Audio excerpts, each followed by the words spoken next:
Sí, todo bien, profe. ¿Usted? Bueno, y acá andamos, sufriendo con los médicos y con el padre. Pero bueno, ¿qué va a ser?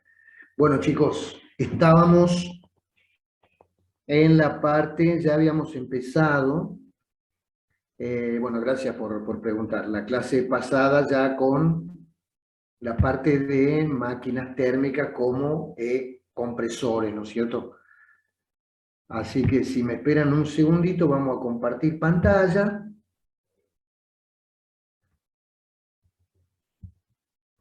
Acá lo tengo el apunte, compartir.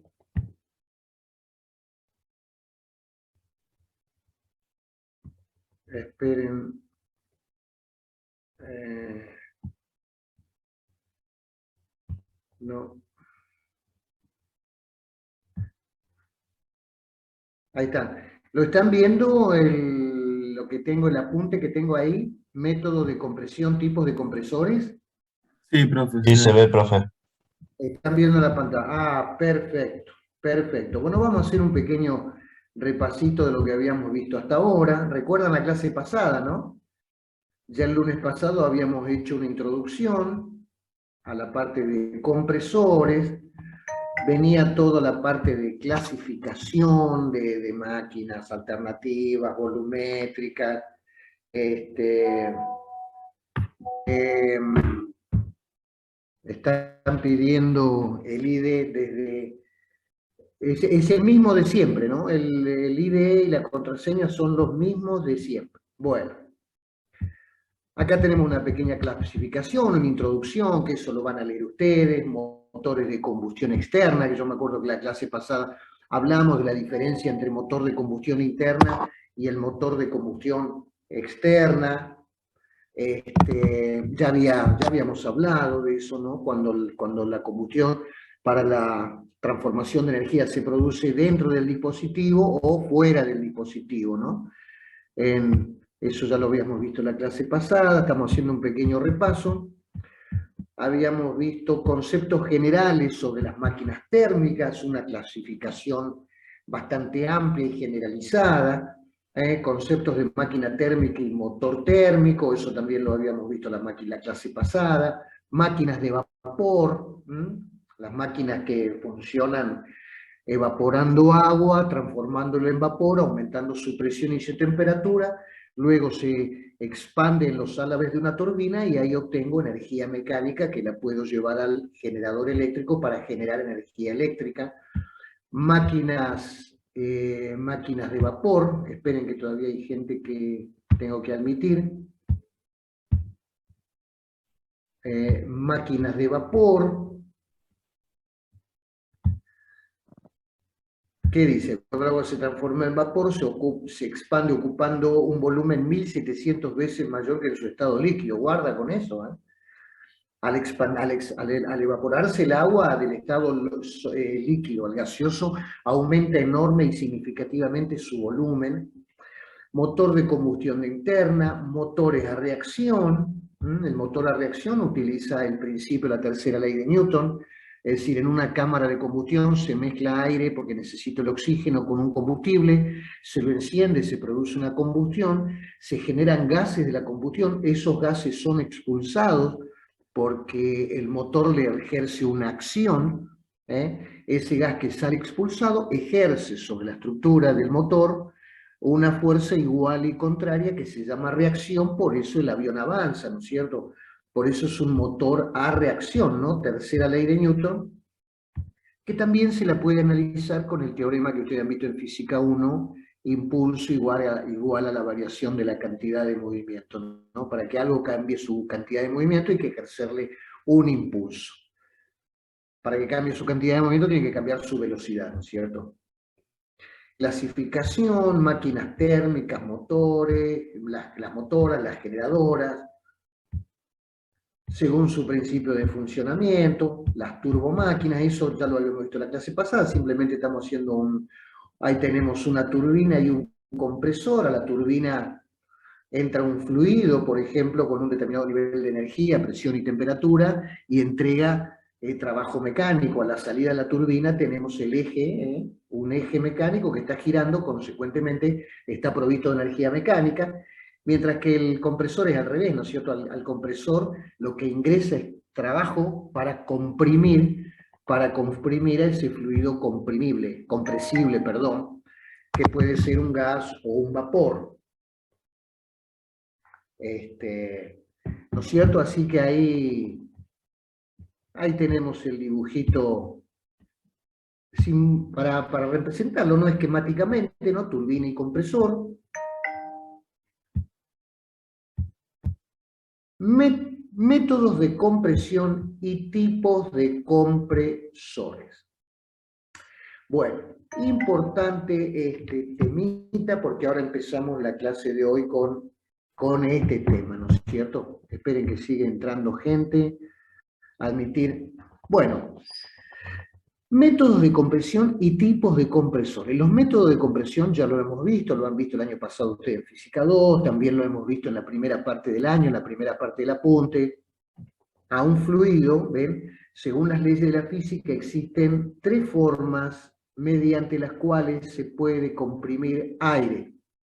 Una va a ser isotérmica, otra es adiabática y también lo podemos comprimir en forma politrópica. ¿Qué significa que vamos dentro del compresor a comprimir aire en forma isotérmica?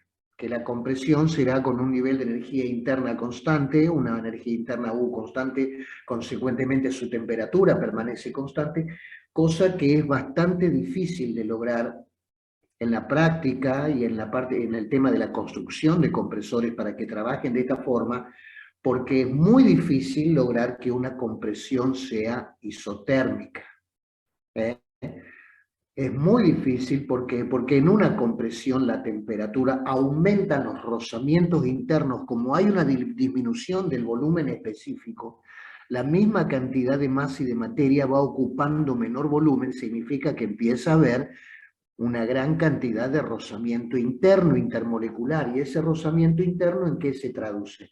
En generar calor que aumenta la temperatura. Así que la compresión isotérmica es una compresión ideal de un gas ideal en condiciones ideales que sirve para después comparar cómo son las compresiones en la realidad, ¿no es cierto? Bien, ¿qué más dice de la isotérmica? Esto sería el método ideal para los fabricantes de compresores, dice. Sin embargo, hasta la fecha ha sido inviable, ya que no se ha logrado mecánicamente comprimir sin variar la temperatura del mismo. Es lo que decíamos recién.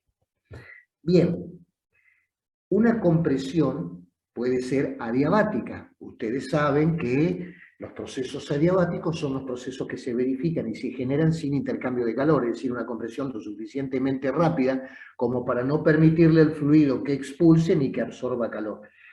Y si el fluido no expulsa calor, porque es adiabática, seguramente va a aumentar su temperatura. Estamos comprimiendo un fluido, aumenta su rozamiento interno y no le permitimos evacuar calor, naturalmente que su temperatura va a aumentar, ¿no es cierto?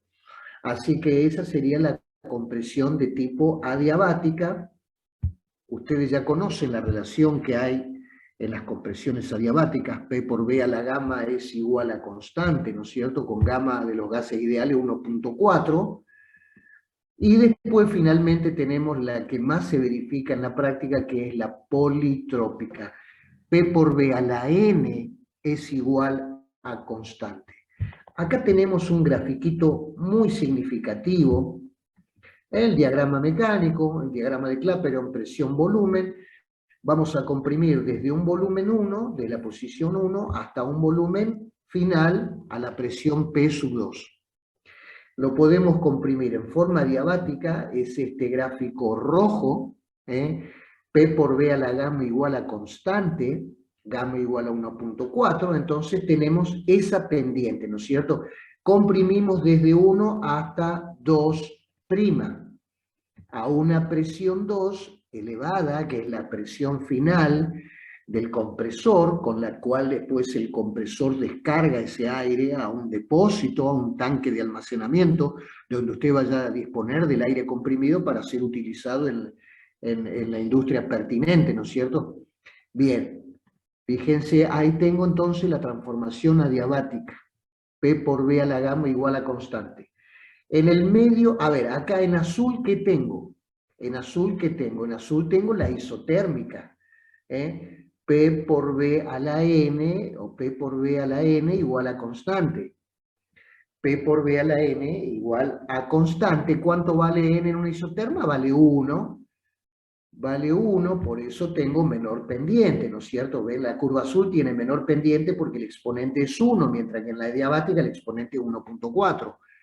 Y en el medio que tengo, la transformación real, la politrópica, que es P por B a la N igual a constante. ¿Qué valor toma N en una transformación en politrópica? Y va a estar entre 1, la isotérmica, y entre la isotérmica y la adiabática. Entonces ahí en negro tenemos la politrópica. Ahí estamos comprimiendo naturalmente de P1 a P2 por la politrópica. ¿Ven? Dice compresión politrópica con el exponente mayor que 1, el caso de una isoterma, y menor que 1.4, el caso de una adiabática. Entonces, en forma intermedia tengo la compresión politrópica. Ahí tengo n igual a 0, n igual a 0 significa que p por b a la n a la 0 es igual a constante, b a la 0 es 1, me queda p por 1 constante, p igual a constante. Esta es una isobárica, ¿no? La isobárica P1 en el extremo inferior y la isobárica P2 en el extremo superior, que es donde yo finalizo la compresión, en este caso, la adiabática, la politrópica o la isotérmica. Bien. ¿Cuánto vale el trabajo que necesito hacer para comprimir ese aire? Bueno, será el área debajo de la curva. Recuerdan que el trabajo era siempre la integral de P por diferencial de B, el trabajo de flujo, el de circulación, la integral de B por diferencial de P. Cuando hago la integral de B por diferencial de P, fíjense, lo que tengo acá en amarillo sería el trabajo de circulación para la transformación isotérmica. La integral de B por diferencial de P, que es el trabajo de circulación que yo hago sobre el fluido cuando lo comprimo de 1 a 2, en forma isotérmica, es este área amarilla. Bueno, debajo de la curva de la politrópica estará el trabajo de la politrópica y debajo de la curva de la adiabática estará el trabajo de la adiabática.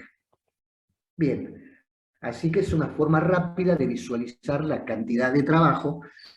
Fíjense que la mayor cantidad de trabajo, ¿dónde la tengo? En la transformación. ¿En qué tipo de transformación tengo la mayor cantidad de trabajo? ¿Quién me puede decir y por qué? En la diabática, porque no hay transferencia de calor. O sea, no hay conversión de energía a calor. No, sí, pero acá en el gráfico. ¿Por qué me decís que es mayor la diabática? En el gráfico.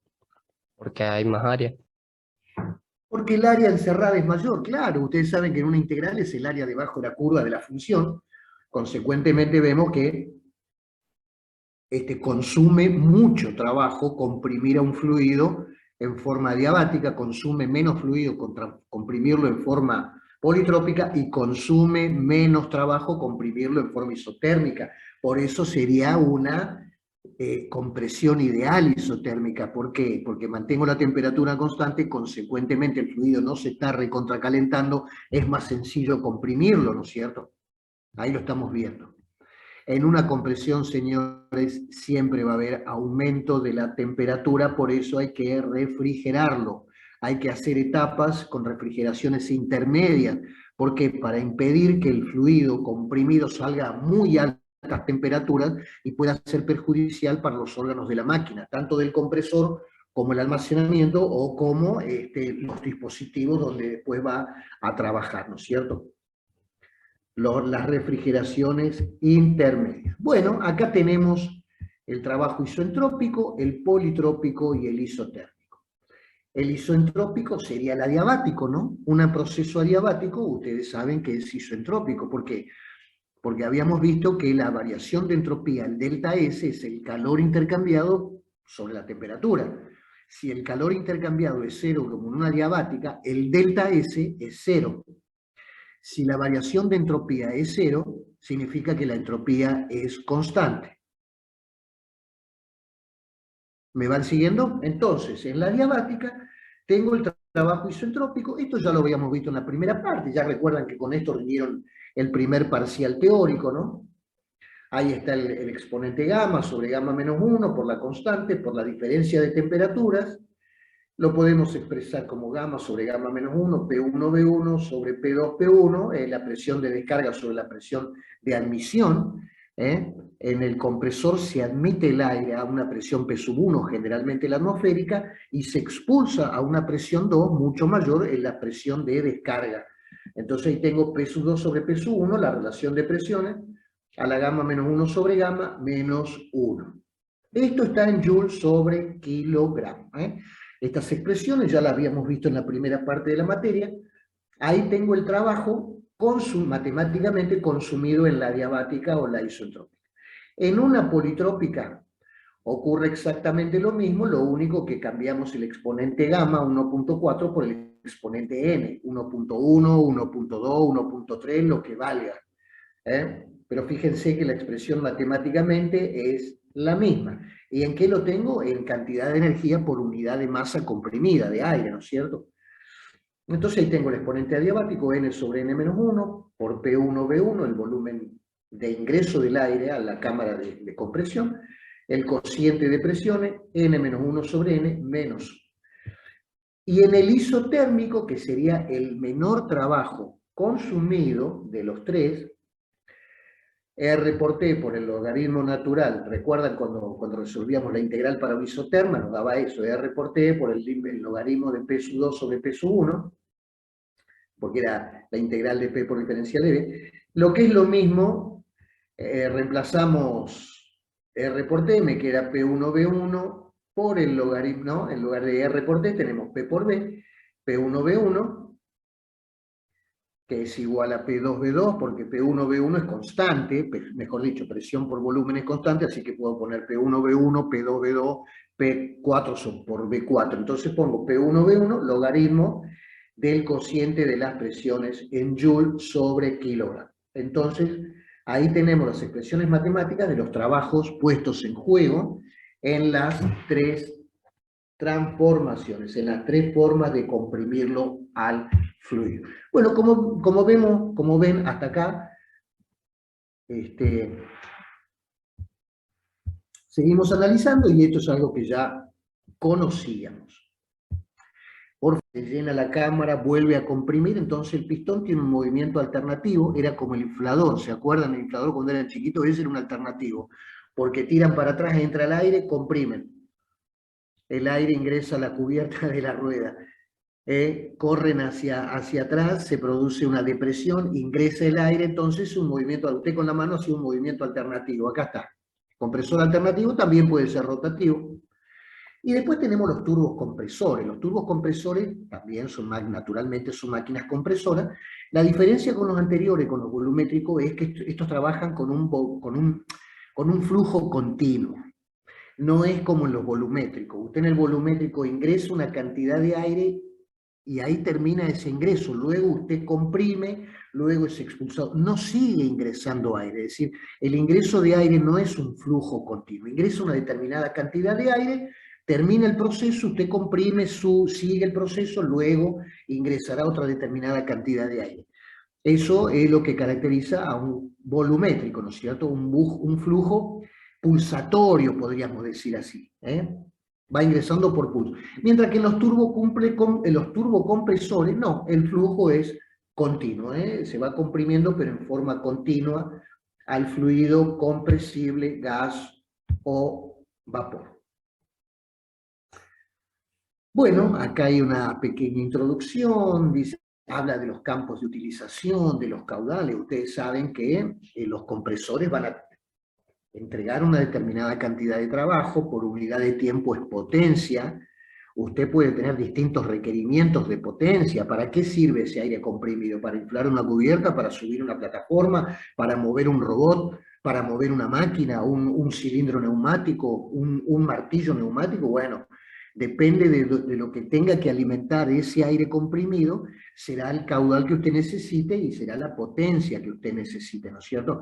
Entonces, cuando hablamos de una clasificación de los compresores, tenemos que ver qué caudal maneja, caudal másico, por ejemplo, tantos metros cúbicos por la unidad de tiempo, o caudal volumétrico, es decir, qué cantidad de litros por segundo está entregando, ¿no es cierto? Eso es función de los requerimientos de lo que usted tenga que alimentar de la máquina. Generalmente la máquina le va a decir, esta máquina necesita tanto caudal a tanta presión. Entonces usted verá qué compresor le viene bien. Por ejemplo, a ver, un compresor admite gas o un vapor a una presión P1, descargándola a una presión P2 superior.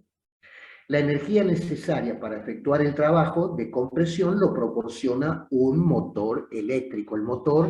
El compresor está con un motor eléctrico, usted enchufa el motor eléctrico, empieza a absorber energía eléctrica, empieza a girar el eje, y ese eje está entregando energía mecánica, el motor transformó energía eléctrica en energía mecánica, ese eje girando es el que va a comprimir al aire. ¿Estamos? Hasta la presión final P2. Entonces, ese aire es comprimido por un motorcito eléctrico, ¿no? Dice, los compresores alternativos tienen una amplia gama de caudal volumétrico, pueden encontrar de muchos caudales diferentes, que se desplazan a intervalos que desplazan en el intervalo 0 a 1000 metros cúbicos por hora. Fíjense, es el caudal que estaría entregando un alternativo, una amplia variedad, hasta 1000 metros cúbicos por hora. Hasta 1000 metros cúbicos por hora de aire comprimido le estaría entregando el caudal de este compresor. Dice, entrando en competencias con los de paletas, tornillos, etc. Este tipo de equipos, conocido también como flujo intermitente, lo que hablábamos recién, ¿no? Un flujo pulsatorio intermitente, poseen un sistema de compresión mediante el cual se obtiene presión alterando el volumen del aire atmosférico. Claro, usted comprime, como hacía con el inflador, admite aire, después le varía el volumen, baja un pistón, le varía el volumen, le aumenta el volumen específico, disminuye el volumen, pero aumenta el volumen específico, consecuentemente así logra el aumento de la presión, ¿no es cierto? Bien, ¿qué más tenemos acá? A ver, ¿qué más dice? Esperen que siga entrando gente. Admitir, ya está todo admitido. En un espacio menor, volumen, y luego se transporta a otro recipiente. Cuando usted ya le disminuyó el volumen específico y le aumentó su presión hasta P2, dice, ese aire es transportado a otro recipiente para almacenarlo, ¿no? El compresor tiene un tanque de almacenamiento donde queda ese volumen específico a esa presión elevada. En este grupo se cuentan los alternativos y los rotativos. Bueno, ahora viene clasificación de los compresores alternativos. Vuelvo a preguntar, ¿alguna duda hasta acá? ¿Alguna pregunta? Si no, seguimos, ¿eh? No, profe, ninguna duda. Gracias. Bueno, me alegro mucho. Entonces seguimos. Vamos con los compresores alternativos. Hay una pequeña clasificación de los alternativos, de una etapa o de dos etapas. Ven acá, compresor de una etapa, compresor de dos etapas. ¿Qué significa de una etapa? Yo aspiro el aire y lo comprimo hasta la presión final de descarga en una sola etapa. La compresión es una sola, desde una presión inicial a una presión final. La de dos etapas, no. ¿Y por qué? ¿Por qué hago en más etapas? Porque quiero hacer una refrigeración intermedia. ¿Por qué? Porque ya habíamos visto que las compresiones generan elevados niveles de calor, aumento de temperatura, y señores, cuando un fluido está caliente, es más difícil comprimirlo. Ustedes se imaginarán que un fluido cuando está caliente, está a una alta temperatura, el movimiento molecular interno es muy alto, es muy caótico, consecuentemente absorbe mucha más energía para poder comprimirlo. Entonces, lo que se hace es comprimir desde una presión 1 hasta una presión interna. Supongamos que sea de 2 etapas. Comprimimos de una presión 1 hasta una presión intermedia. Luego se produce la refrigeración y luego procedemos a la segunda compresión desde la presión intermedia hasta la presión de descarga final. ¿Estamos? Fíjense, compresión en una etapa. Se componen básicamente por un cárter con un cigüeñal, pistón y cilindro. Bueno, ¿qué significa todo eso? Ustedes van a recordar de Física 2 cuando veían los ciclos de combustión interna, recuerdan que tenían el cilindro con un pistón, el pistón estaba solidario, el pistón se podía desplazar, nosotros lo veíamos horizontalmente, ¿no? Estaba solidario con un eje que le llamábamos biela, esa biela estaba unida a un mecanismo que se llama, a otra biela, a otro eje que se llama manivela, a ver si lo tenemos por acá. Acá no lo tengo precisamente, vamos a ver, acá está, ¿ven? Acá tengo, acá sería el cárter, acá tengo el cilindro, ahí tengo el pistón, donde tengo el cursor, perdón, el pistón está unido a la biela y la biela está unida a la manivela. La manivela gira porque lo hace girar un eje que se llama cigüeñal. ¿Ven de ahí donde tengo el cursor? Por favor, díganme, ¿están viendo dónde Sí, tengo el profe. cursor? Bueno, ahí está girando el cigüeñal. Ese es el corte, ese es un corte transversal de un eje, ¿no es cierto? El eje estaría entrando a la pantalla, ese es el cigüeñal que gira. Al girar el cigüeñal, ¿gira quién? La manivela. Y al girar ese eje es la manivela. ¿Lo ven con el cursor? Entonces, cuando la manivela está girando, ¿a quién empuja? A la biela. Y la biela, ¿a quién empuja? Al pistón. Entonces, el pistón está subiendo. Cuando esto gira y llega al otro punto, del otro extremo, comienza a bajar, ¿no es cierto? Entonces, fíjense que el movimiento del pistón de ascenso y descenso ya no es horizontal. Lo hacíamos horizontal por una cuestión didáctica, pero en realidad el movimiento es vertical. Fíjense que el pistón está subiendo y bajando porque lo hace subir y bajar una biela. A la biela la mueve la manivela y a la manivela ¿quién la mueve? ¿Quién la mueve? Ese eje que se llama cigüeñal.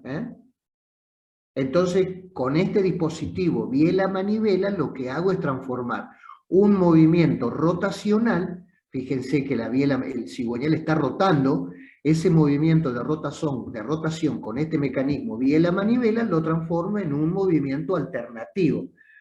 Gran utilidad y gran ventaja de los mecanismos biela-manivela. Transforman un movimiento de rotación en un movimiento alternativo. ¿Ven el pistón cómo baja y sube? El pistón baja y sube en función del giro del cigüeñal. Bien. Entonces volvemos. Profe, perdón, disculpe, el proceso que estudiamos nosotros es en el compresor puro y duro, no tenemos en cuenta el tanque del compresor. Porque No tenemos, no tenemos en el, cuenta que... el tanque del compresor. No, ahí Porque, estamos viendo... porque No, estaba pensando que el compresor tiene los álabes para diluir calor, pero el tanque está totalmente expuesto, es metal, sí, no se bueno, aísla. claro, ahí va, ese es un depósito de presión, de aire a alta presión, ¿me entiendes? Ya el aire fue comprimido, ya todos los procesos termodinámicos se hicieron ahí en ese mecanismo que vimos recién. Luego se O lo sea que envía a el un ciclo se depósito. corta cuando sale del compresor el aire. Ahí es cuando terminamos el ciclo de estudio. El ciclo de estudio termina cuando el aire escapa a través del conducto de escape, sale por la válvula de escape al conducto de escape, ahí terminan los procesos termodinámicos que estamos estudiando nosotros. Y después ese Ok. aire a alta presión va a un depósito. ¿Por qué necesito un depósito? Y porque seguramente el aire comprimido que estoy generando no lo estoy generando para necesitarlo ya, ¿me entiende? Sí, sí, Lo sí. tengo que tener en un depósito. Es lo que dice usted, es lo que decía el tanque de usted que me hablaba recién. Pero ahí ya terminaron los procesos termodinámicos, ¿me entiende? Ahí simplemente se almacena el aire a alta presión. Ahí ya no hay ningún proceso termodinámico. Ok, gracias, profe. Bueno, no, de nada, pregunte, cuando tenga duda, pregunta, hace bien en pregunta. Bien, ¿dónde estábamos? Acá. Acá. En una etapa y en dos etapas.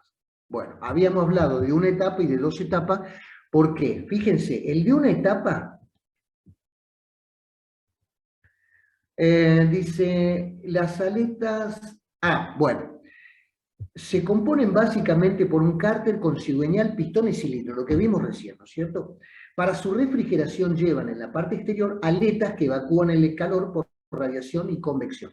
Lo que se utiliza en muchos motores, en muchos dispositivos, es el metal, adosarle aletas, ¿para qué? Para aumentar la superficie de transmisión de calor, ¿no es cierto? Usted tiene algo que está muy caliente, metálico, si le pone aletas, todo ese calor va a ir a aumentar la temperatura de las aletas, lo que va a disipar mayor cantidad de calor. Es decir, con las aletas lo que usted está aumentando es la superficie de intercambio de calor. Es lo que hace usted cuando lava ropa. Yo no sé si usted se lavará ropa de vez en cuando, pero supongamos que lava una remera o un pullover. ¿Cómo lo cuelga la remera y el pullover? ¿La cuelga hecho un bollo? No, ¿no es cierto? La cuelga bien extendidita. ¿Para qué?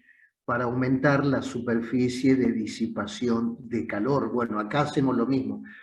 Se refrigera con aletas que evacúan el calor, se utilizan en aplicaciones en donde el caudal está limitado y en condiciones de servicio intermitente. O sea que los de una sola etapa son para pequeñas potencias, para uso intermitente, no para industrias pesadas, ¿no es cierto? Ya que son compresores de pequeñas potencias. Ahí está, ¿ven? Ya son de pequeñas potencias, puede utilizar una de una sola etapa.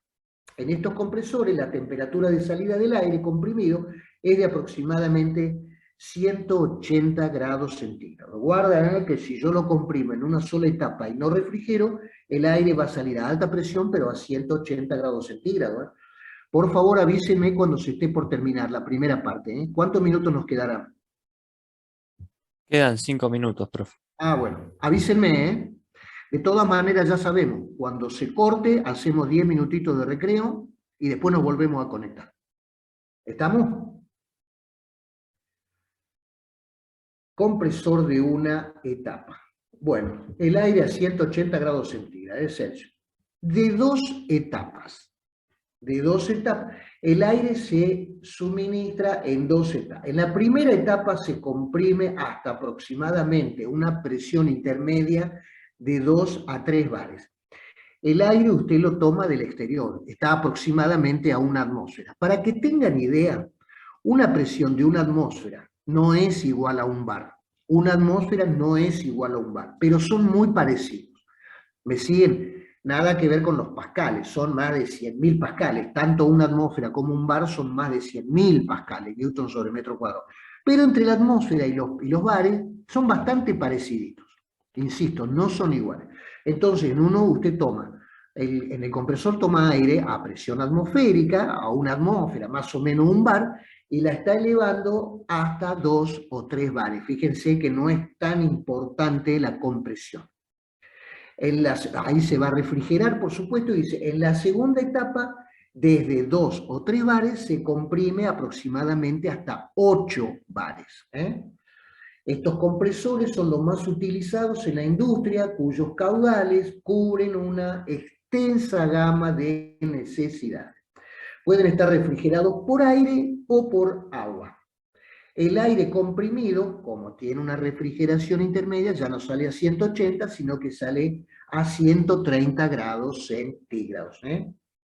Y insisto, puede ser refrigerado con aire o con agua. Con aire, cuando usted le pone aletas a los dispositivos, de manera de aumentar el área, el intercambio de calor, se disipa calor, y si no, con agua. Circula agua que está en contacto con las paredes, absorbe el calor y después el agua lo entrega a la fuente más fría. ¿No? Así que ya saben, puede ser refrigerado con aire o con agua. Bien, entonces ya sabemos que puede ser de simple efecto, de una etapa o de dos etapas. Esa es una clasificación. Después dice clasificación por el modo de trabajo del pistón. Ya no de si hay refrigeración intermedia, no. Por la forma en que trabaja el pistón. El pistón tiene dos formas de trabajar. Recuerden que el pistón tiene un movimiento alternativo, sube y baja. El pistón puede estar comprimiendo al aire cuando sube, es decir, el aire va a estar ubicado entre el pistón y la cara superior del cilindro donde están las válvulas de admisión y de escape. Está comprimiendo solamente ahí. Luego baja, se abre la válvula de escape, sale el aire comprimido, luego el pistón baja, absorbe aire a presión atmosférica y lo vuelve a comprimir. En ese caso, solamente está trabajando la parte superior del pistón. En ese caso decimos que el pistón es de simple efecto. ¿Estamos? ¿Cuál es el de doble efecto? Que el pistón comprima en las dos caras, es decir, comprime cuando sube el aire que está en la parte superior de la cámara de compresión y también comprime cuando baja. ¿Me entiende? Así que las cámaras de compresión ahora serían dos. La que está por encima del pistón es una cámara de compresión y la que está por debajo también es otra cámara de compresión, de manera que el pistón comprime cuando sube y comprime cuando baja. Entonces, ese sería de doble efecto. ¿Qué dice acá? Los de simple efecto, el pistón trabaja sobre una sola cara del mismo que está dirigida hacia la cabeza del cilindro allá arriba donde están las válvulas. Y los de doble efecto, el pistón trabaja sobre sus dos caras y delimita dos cámaras de compresión en el cilindro. ¿Qué dice acá? Hay que tener en cuenta el vástago que obviamente reduce la capacidad de una de las cámaras de compresión. A ver, ¿qué significa eso? Vamos a ir a la cámara donde está acá, ¿ven? Ahí tenemos, ¿ven donde tengo el cursor? Este sería, si comprime en ambas caras, cuando sube comprime acá arriba y cuando baja comprime esta cámara de combustión. Lo que está diciendo esa parte del apunte es que yo arriba en la cámara de combustión superior tengo un determinado volumen que no es el mismo que tengo abajo. ¿Por qué? Porque abajo, si bien tengo la misma área transversal y la misma... ¿Chicos? Sí, profe. Sí, Buenísimo. se ve. Buenísimo. Bueno, la pregunta de siempre, ¿alguna pregunta, alguna duda? ¿Me paran, levantan la mano por el chat? Por favor, Porque uno le mete pensando que todo se entiende y por ahí no es así. Así que por favor, dudas, pregunten, siempre sirve para todo una pregunta. Bien. Bueno, estábamos en lo de una etapa, dos etapas con refrigeración intermedia y de simple efecto una sola cabeza, una sola parte del pistón, y de doble efecto cuando el pistón comprimía tanto en la parte superior como en la parte inferior, y habíamos visto algunos valores más o menos de presiones, ¿no es cierto? Y de caudales. Clasificación del alternativo, ahí lo que habíamos visto recién, de simple efecto, de doble efecto. Etapas múltiples y diferencial no lo vamos a ver. Si ustedes quieren, léanlo, por favor. A ver, lo que les cuento siempre.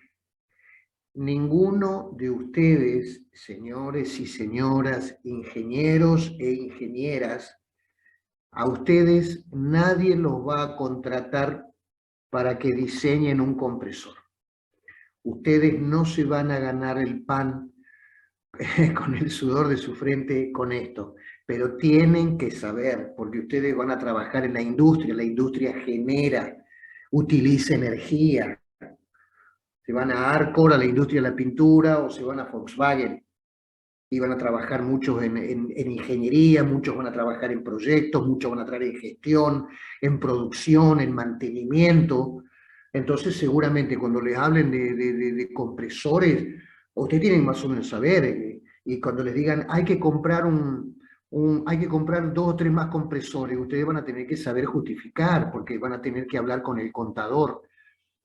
Esos sujetos que son extremadamente odiosos. No, no, son buena gente, tengo muchos amigos y amigas contadoras, pero claro, vos le tenés que decir algo al contador y ¿qué es lo que te dice? Che, no, te dice. Pero pará, si no siquiera empecé a hablar, no, ¿me entienden?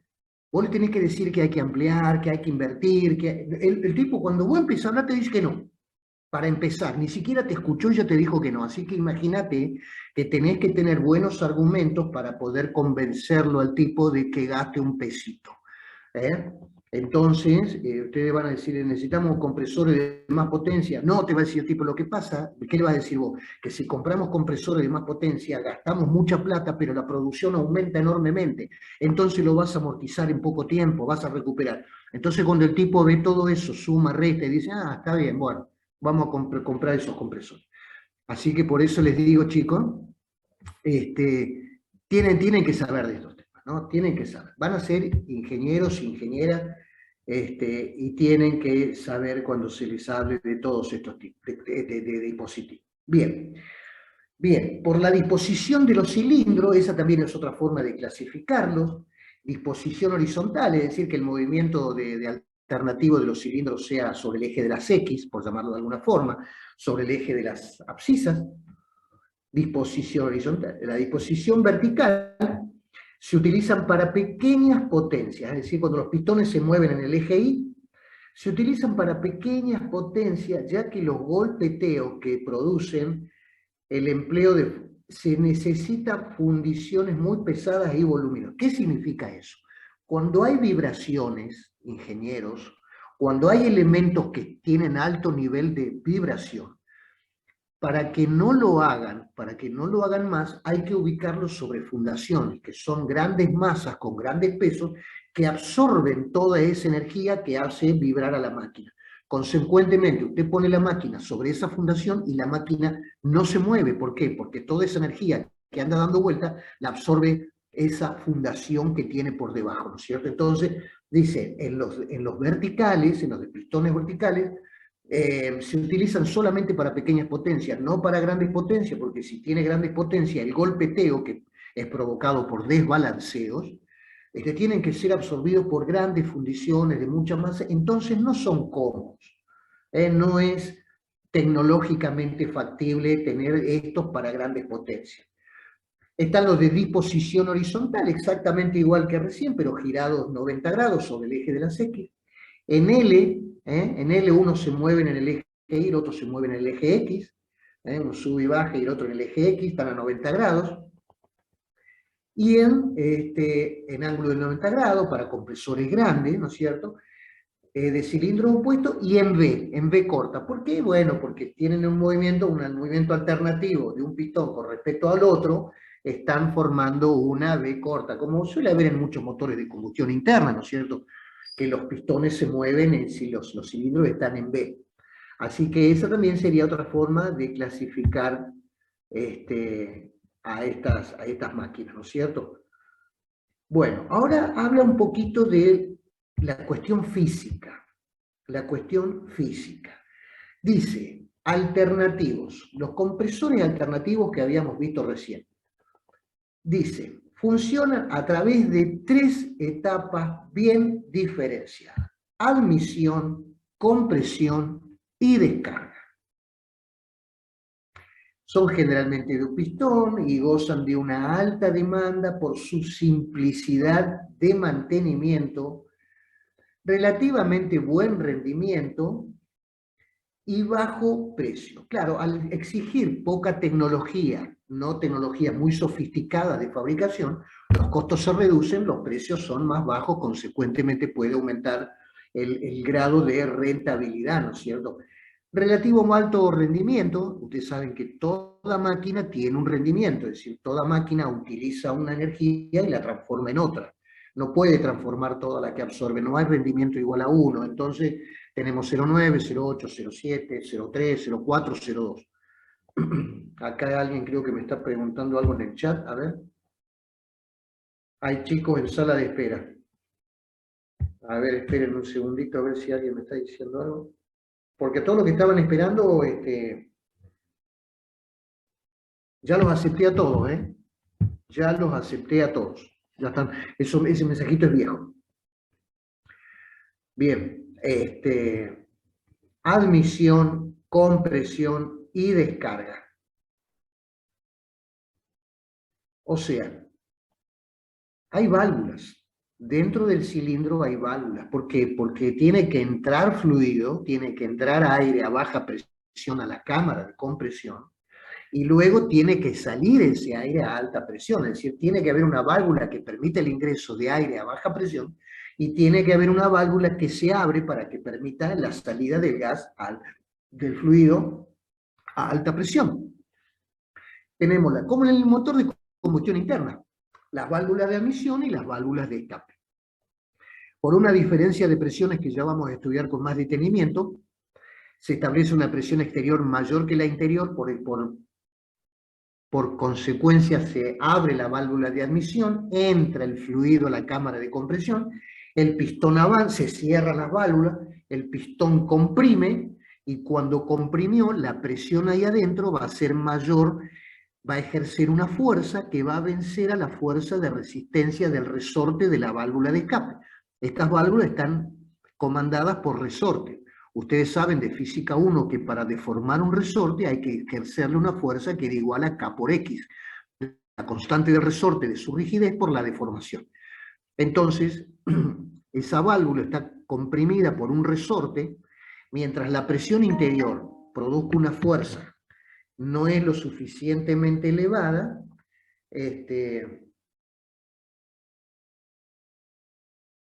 ¿alguien le da error al ingresar de nuevo a la clase? No, creo que no. Entonces, a ver, ¿cómo funcionan estas válvulas? Estas válvulas están comandadas por resorte. Si la presión en un sentido, supongamos que esta es la válvula, acá tengo la presión exterior, acá adentro tengo un resorte que está unido a la válvula. Si acá yo tengo exteriormente una presión baja, esa presión va a provocar sobre el pistón una fuerza que no va a vencer a la fuerza del resorte. Consecuentemente, la válvula no se mueve. Ahora, si esta presión aumenta, presión por área es fuerza, va a ejercer una fuerza mayor que la del resorte, el resorte se va a desplazar la válvula y ahí puede circular el fluido. ¿Me entienden, no? Bueno, entonces, retrocede, aspira, avanza, comprime, y cuando comprime, la presión en esa cámara de compresión es lo suficientemente alta como para provocar una fuerza que venza la resistencia del resorte. Al vencer la resistencia del resorte, se corre la válvula de escape y ese aire a alta presión va a pasar por la válvula y va a ir al conducto de escape. Seguramente lo debemos tener por acá, el dibujito. A ver, vamos a ver. Acá están, ¿ven? Ahí está el conducto, acá que dice, cubierta, tubería de aspiración y tubería de descarga. Acá ingresa el aire, cuando la presión acá es lo suficientemente baja, esta presión del aire es mayor que la del resorte, empuja hacia abajo y se abre esta válvula e ingresa el aire. Y luego, cuando es expulsado, pasa exactamente al revés. Ve, ahí está ingresando el aire, se corrió la válvula de escape, de admisión, perdón, se corrió la válvula, entonces el fluido circula por estos costados y entra. Ven que cuando la válvula está sobre la cabeza del pistón, está cerrado, no pasa ningún fluido. Cuando se desplazó la válvula hacia abajo, libera una determinada área y ahí ingresa el fluido. Luego, cuando el escape ocurre exactamente al revés, la válvula de admisión está cerrada, la presión acá adentro es lo suficientemente alta como para generar una fuerza que desplace a la válvula de escape, consecuentemente por ahí se libera esa zona y ahí sale el aire comprimido que va a ir a la tubería de escape para ir a la zona de almacenamiento. Es decir, las válvulas van a comandar el ingreso de aire a baja presión y la expulsión a alta presión. Entonces estábamos viendo básicamente ese mecanismo, ¿no? De admisión, compresión y descarga. Bien.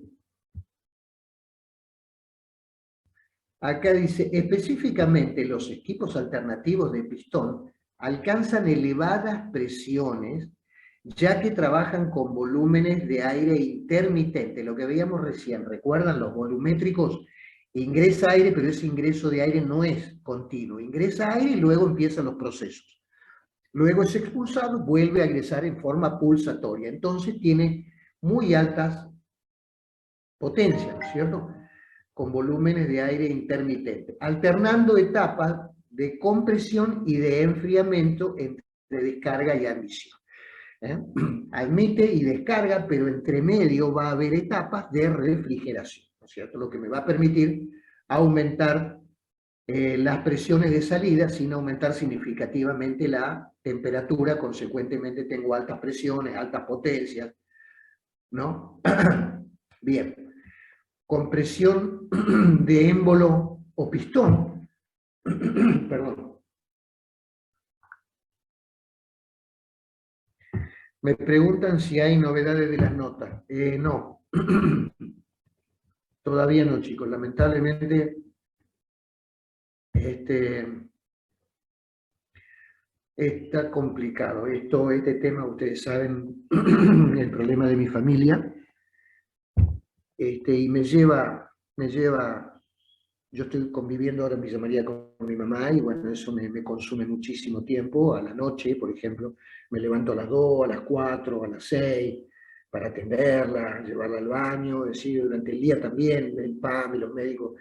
Hace un ratito se fue la médica. Yo estaba pensando que no le iba a poder dar clase porque eran las 9:15 y yo estaba acá con la médica. Estábamos charlando, conversando de las distintas alternativas a seguir. Se fue a las 9:25, por eso les pude empezar a dar clase. Así que en todo este caos que es mi vida, no he tenido tiempo, pero a la brevedad comenzaré con el proceso de corrección. No se hagan problema, que estamos en septiembre. Yo creo que para julio del 2027 más o menos van a yo calculo que en septiembre van a estar las notas, no se hagan problemas por eso. No sé, hay un alumno que hace una hora está en la sala de espera, no sé qué pasa, que está de él, mandar y manda. Yo ya admitía todo ya. Bueno. Admisión, compresión y descarga. ¿Alguna preguntita, chicos, hasta acá con esas etapas? No. Bueno, compresores de émbolo a pistón, es lo que habíamos visto recién, fíjense.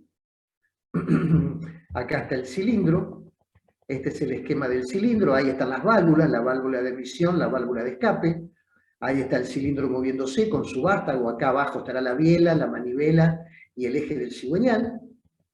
Ahí está un esquemita en un corte axial, ¿no es cierto?, como para que se vea, para que se comprenda bien. Vuelve a repasar los de simple efecto y los de doble efecto, ya habíamos visto, simple efecto comprime solamente cuando sube en la parte superior, doble efecto también cuando baja en la parte inferior. Bien, acá viene una explicación de lo que ya hemos estado hablando, ¿no es cierto? De lo que ya hemos estado hablando, el movimiento de las válvulas, válvula de admisión, válvula de escape, el ingreso del aire a baja presión, la expulsión del aire a baja presión.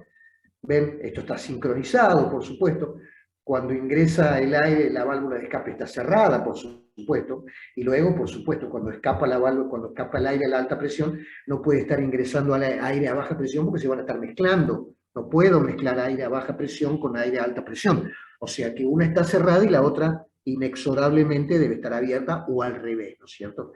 Entonces ahí estoy produciendo la expulsión del aire a alta presión. Es un interesante grafiquito como para que lo vean varias veces.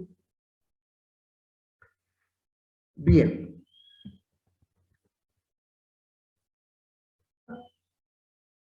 Porque vamos a empezar a hablar ahora de un compresor isotérmico.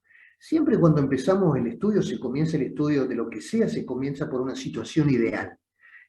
¿Por qué una situación ideal? Porque es más sencilla de entenderla y de comprenderla. Porque no está afectada de tantas variables aleatorias. Es una situación ideal, un modelo ideal, un paradigma ideal. Es como cuando yo estudio la caída de los cuerpos, bueno, vamos a suponer que no hay rozamiento, porque no podemos empezar a estudiar la caída de los cuerpos con rozamiento o con viento. Empecemos a estudiar caída libre, después le vamos a agregar la resistencia aerodinámica, la variación de de la densidad en función de la altura, etcétera, etcétera. Bueno, acá empezamos por lo ideal, proceso isotérmico, compresión isotérmica. Bueno, sin espacio nocivo. ¿A qué se le llamará espacio nocivo? Ya vamos a hablar más largo de eso, pero les hago una pequeña introducción. Supongamos el pistón acá, lo están viendo donde tengo el cursor, va subiendo y va expulsando al aire a alta presión. La pregunta es, ¿hasta dónde sube el pistón? ¿Sube hasta hacer contacto con la pared de las válvulas? Se imaginan, ¿no? Esa cara del pistón, esa cara superior, haciendo contacto físico, golpeando, no golpeando, sino, tac, depositándose sobre la cara interna del cilindro donde están las válvulas. Significa que cuando retroceda va a tener un gran volumen para que ingrese aire, ¿no es cierto? Porque va a retroceder desde ese punto, que sería el punto muerto superior, hasta el punto muerto inferior. Todo ese espacio va a ser espacio llenado por aire, a una determinada presión, a la presión atmosférica. Pero esa sería una situación algo ideal. El pistón, chicos, chicas, no suele llegar hasta hacer contacto con la cara interior donde están las válvulas. Significa que el pistón va a quedar a una determinada distancia de esa cara superior. Esa distancia por el área transversal me va a dar un volumen. A ese volumen se le llama volumen nocivo. ¿Por qué es volumen nocivo? Porque ese volumen no, cuando yo retroceda, voy a aspirar aire, no voy a aspirar la misma cantidad de aire para comprimir que aspiraría si tuviera el espacio total. ¿Me entienden? ¿No? Yo voy a retroceder, ya no voy a retroceder desde donde tengo el cursor hasta ahí, sino que voy a retroceder desde ahí hasta ahí. Consecuentemente voy a tener una pérdida de volumen para que ingrese, teniendo pérdida de volumen, va a ingresar menos masa de aire. Entonces el espacio nocivo, y ustedes me dirán, entonces ¿por qué está? Por cuestiones constructivas, no es que lo hago ex profeso, sino que hay cuestiones de tecnología y constructivas que me obligan a contar con un espacio nocivo. Insisto, vayan sabiendo que el espacio nocivo es perjudicial porque me está restando espacio para aire, para masa de aire, para después comprimir. Entonces puede ser con espacio nocivo o sin espacio nocivo la situación ideal. Otra vez, sigue en la sala de espera. A ver, disculpe, a ver, señores, ya admití a todos los alumnos. No sé por qué me están preguntando cada 15 segundos. Ya admití a todos los alumnos en el aula. Bueno, porque acá no me vuelve a aparecer alumnos en sala de espera. Si me apareciera, no hay problema, yo los admito, pero no me aparece más esa leyenda. Bien. Bueno, ¿quedó claro lo de espacio nocivo? Entonces acá tenemos una situación bastante ideal. Compresor isotérmico, es isotérmico, compresión isotérmica, y aparte no tiene espacio nocivo. Bueno, ojalá. Miren, ¿ven? El pistón pasa del punto muerto superior, el punto muerto superior, el pistón está en contacto con la cara interior donde están las válvulas. No hay espacio nocivo, va a retroceder desde el punto muerto superior al punto muerto inferior. ¿Por qué se llaman superior e inferior? Porque el pistón no está dispuesto en forma horizontal como está acá, está puesto en forma vertical. Entonces ahí tengo el punto muerto superior. Señor mío.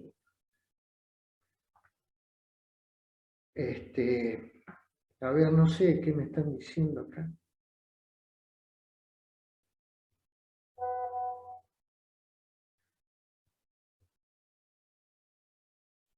No sé, hay cada 3 alumnos que me dicen que no pueden entrar, no sé, la verdad que no sé. No sé cómo se puede solucionar. Bueno, ojalá Dios quiera que puedan...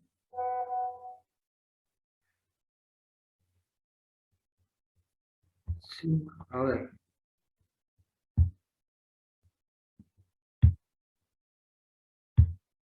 Permítame un segundito. Ahí está. Bueno, ahí creo que han ingresado. Bueno, entonces vamos a analizar esta situación teórica porque después para complicarla hay tiempo, ¿vio? Después para complicarla hay tiempo. Bueno, entonces tenemos, fíjense, el pistón va del superior al inferior, ven que no tiene espacio nocivo, ingresa el aire a una presión 1 atmosférica y va a salir expulsado a la presión 2, que puede ser 6, 7 u 8 bares. Ya entré, bueno, se ve que me va a poner todo, ya entré, tengo hambre, estoy tomando mate. Bien. Fíjense que nosotros sabemos, esa 1,2 es la compresión isotérmica. El pistón va a avanzar y va a comprimir a este aire, la cámara de compresión, en forma isotérmica de 1 hasta 2. Entonces, el trabajo de circulación que va a exigir ese aire para ser comprimido es ese área, ya lo sabemos, es ese área amarilla, es la integral de B por diferencial de P. Ahí está, ¿ven? La variable de integración es P, voy de la presión 1 a la presión 2. Consecuentemente, el trabajo de circulación es R por T1, porque ustedes saben que es P por B es constante, pues será R por T1, por la integral de diferencial de P logaritmo natural de P sub 2 sobre P sub 1. Como R por T1 es igual a P1 por B1, me queda P1 B1 logaritmo natural del cociente de presión. Ese es el trabajo que me absorbió este aire para ser comprimido sin espacio nocivo y cuando es comprimido isotérmicamente. Nuevamente acá tenemos el esquema que venimos estudiando desde ahora, biela, manivela, el pistón y el aire, el ingreso y el egreso. Bien. Justamente miren, acá estaba lo que estaba buscando hoy. ¿Recuerdan lo que me hablaban de refrigeración de aire o agua? Bueno, acá tenemos este fluido que está siendo comprimido, va a aumentar significativamente su temperatura. ¿Cómo la refrigero? Bueno, a esta parte metálica de las paredes del cilindro le adhiero aletas, de manera que estoy aumentando significativamente la superficie de intercambio de calor. Esas aletas van a disipar mucho calor, consecuentemente voy a estar refrigerando el fluido. Refrigeración por aire y si no, por agua. No pongo aletas, sino pongo como si todo esto estuviera sumergido en otro cilindro por el que circula agua. Entra agua a temperatura baja, absorbe calor y después el agua sale a temperatura mayor de todo el calor que absorbió del fluido caliente, ¿no es cierto?, del aire caliente. Así que ya saben que se puede refrigerar por aire o por agua. Ahí está el ciclo teórico, ahí está explicadito el ciclo teórico. Es lo que hemos estado hablando hasta ahora, no es nada nuevo. Un ciclo teórico, ¿no es cierto?, isotérmico y sin espacio nocivo. Espérenme un segundito. Bien, ahí está explicadito el ciclo teórico, lo que hemos visto hasta ahora, lo que hemos estado analizando hasta ahora. ¿Con qué nos encontramos ahora? Cálculo del trabajo realizado por el compresor, es lo que habíamos visto recién. El trabajo de circulación, ustedes saben que la integral de B por diferencial de P entre una presión 1 y una presión 2. Si se trata de aire, sabemos que el volumen es igual a R por T dividido P, es un gas ideal, responde a la ecuación de los gases ideales, perdón. Entonces reemplazamos en la integral de R por T por P por diferencial de P, me queda trabajo de circulación, como R y T son constantes, en una isoterma la temperatura es constante, sale de la integral, me queda el logaritmo integral de P sub 2, logaritmo natural sobre P sub 1. Así que esa es una forma de calcular el trabajo que yo necesito para comprimir sin espacio nocivo isotérmicamente al aire.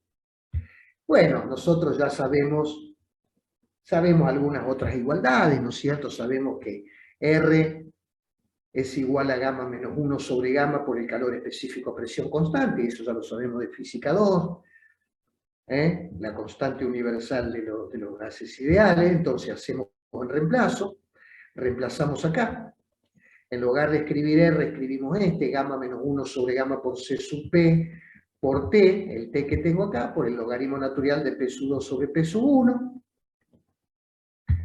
Matemática, ¿no es cierto? Muy sencilla.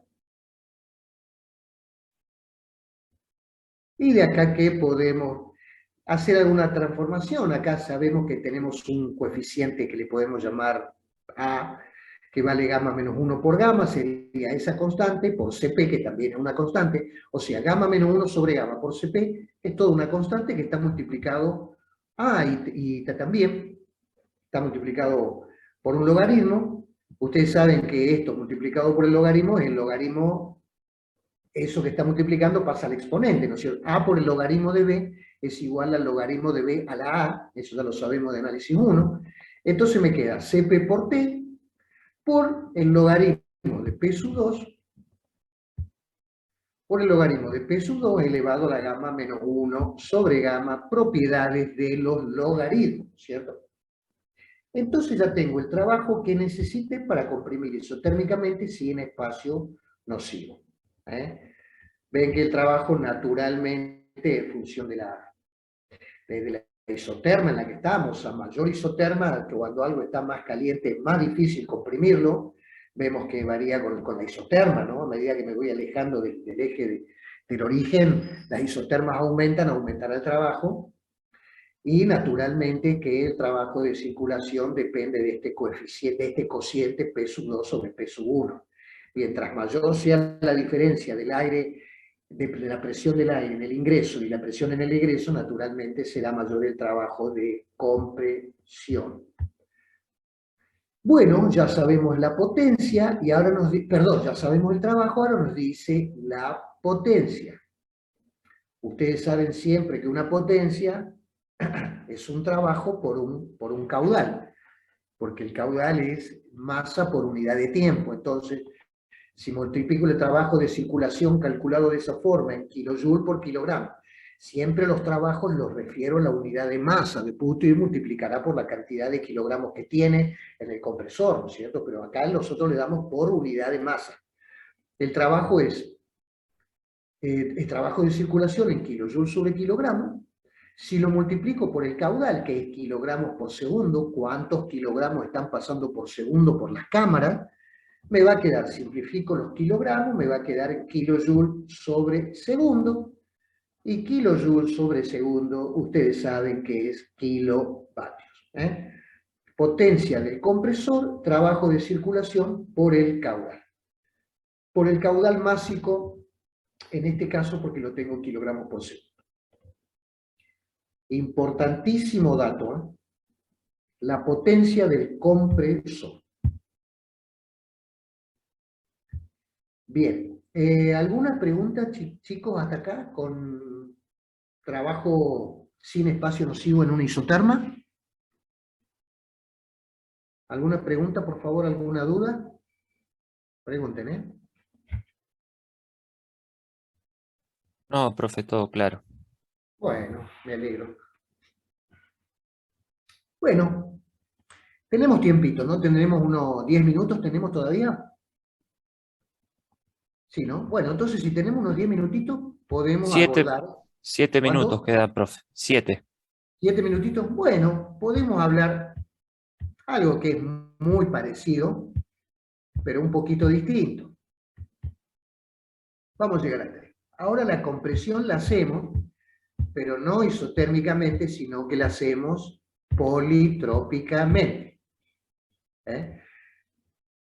Recién vimos la compresión isotérmica sin espacio nocivo, ahora hablamos de una politrópica. Ahora el aire considero ya no una situación perfecta ideal, sino que ahora considero ya una situación real.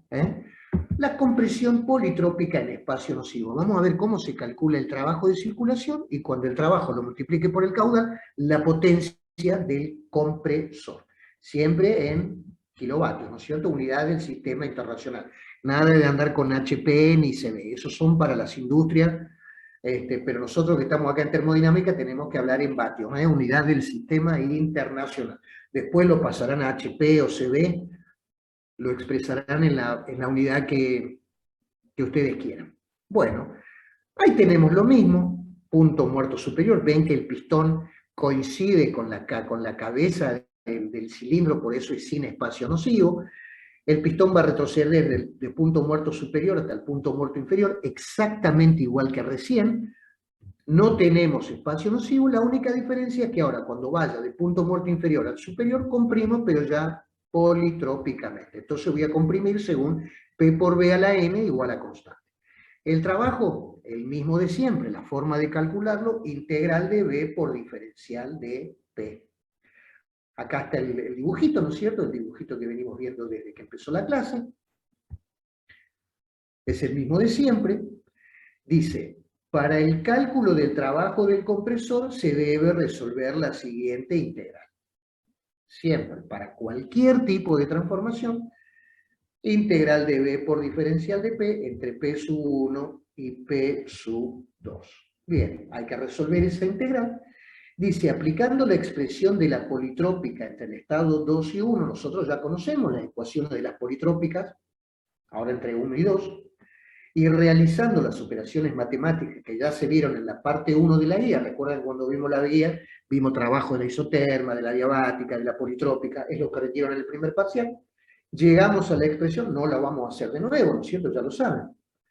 Trabajo de circulación, ya no tenemos más gamma, tenemos n sobre n menos 1, por R por T1, factor común de P sub 2 sobre P sub 1, n menos 1 sobre n menos 1. Así calculo el trabajo de circulación, que es distinto del isotérmico, en una politrópica.